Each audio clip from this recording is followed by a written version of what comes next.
And it came to pass at the end of 2 full years that Pharaoh dreamed, and behold, he stood by the river. 2 years. Think how long that is. And behold, there came up out of the river 7 well-favored kine and fatfleshed, and they fed in a meadow. By the way, I think this 7 years, the 7 years of tribulation, there is in the Bible. I believe there's 7 years of plenty before the 7 years of tribulation. And I wonder if we had 7 years of plenty here, and now they're starting to go south. I don't know. And behold, 7 other kine came up after them out of the river, ill-favored and lean-fleshed, and stood by the other kine upon the brink of the river. And the ill-favored and the lean-fleshed kine did eat up those 7 well-favored and fat kine. So Pharaoh awoke, and he slept and dreamed the second time, and behold, 7 ears of corn came up upon one stalk, rank and good. And behold, 7 thin ears and blasted with the east wind sprung up after them. And the 7 thin ears devoured the 7 rank and full ears. And Pharaoh awoke, and behold, it was a dream. And it came to pass in the morning that his spirit was troubled, and he sent and called for all the magicians of Egypt, and all the wise men thereof. And Pharaoh told them his dream, but there was none that could interpret them unto Pharaoh. Then spake the chief butler unto Pharaoh, saying, I do remember my faults this day.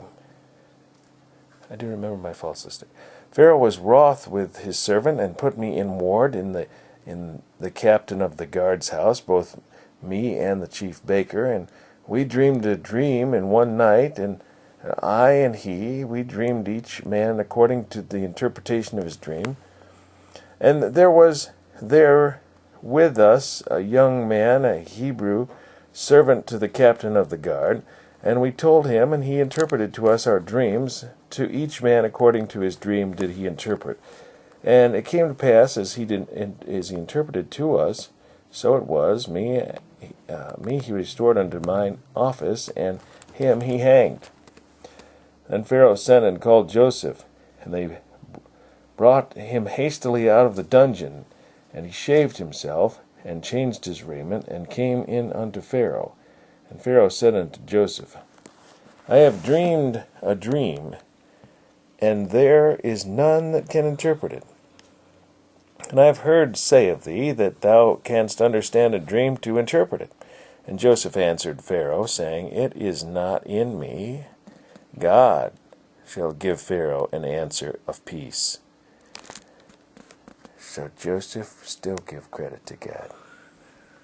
And Pharaoh said unto Joseph, In my dream, behold, I stood upon the bank of the river, and behold, there came out of the river 7 kine, fat-fleshed and well-favored, and they fed in a meadow. And behold, 7 other kine came up after them, poor and very ill-favored and lean-fleshed, such as I never saw in all the land of Egypt for badness.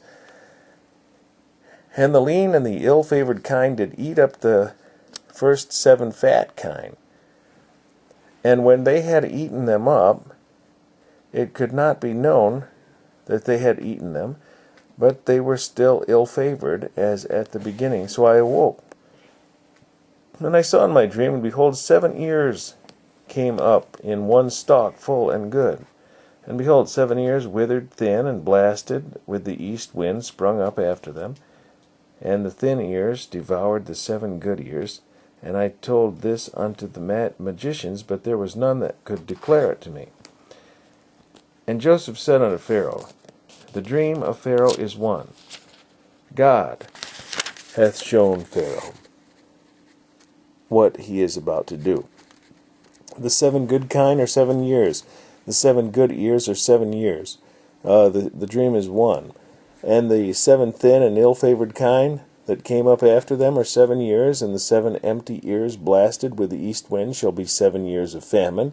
This is the thing which I have spoken unto Pharaoh. What God is about to do, he showeth unto Pharaoh. Behold, there come 7 years of great plenty throughout all the land of Egypt.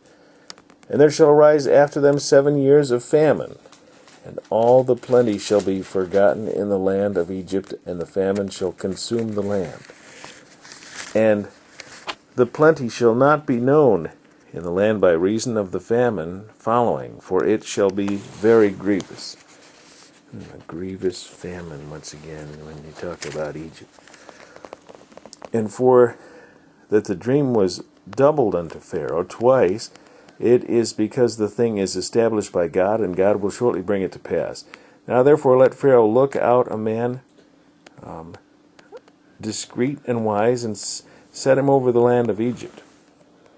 Let Pharaoh do this, and let him appoint officers over the land, and take up the 5th part of the land of Egypt in the 7 plenteous years, and let them gather all the food of those good years that come, and lay up corn under the hand of Pharaoh, and let them keep food in the cities. And I'm going to point something out that may be very obvious to us, or you guys, but maybe not to some listeners.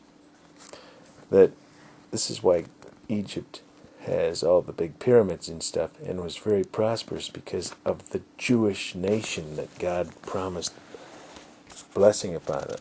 All the kingdoms of the earth would be blessed under the nations of Israel. And that is why.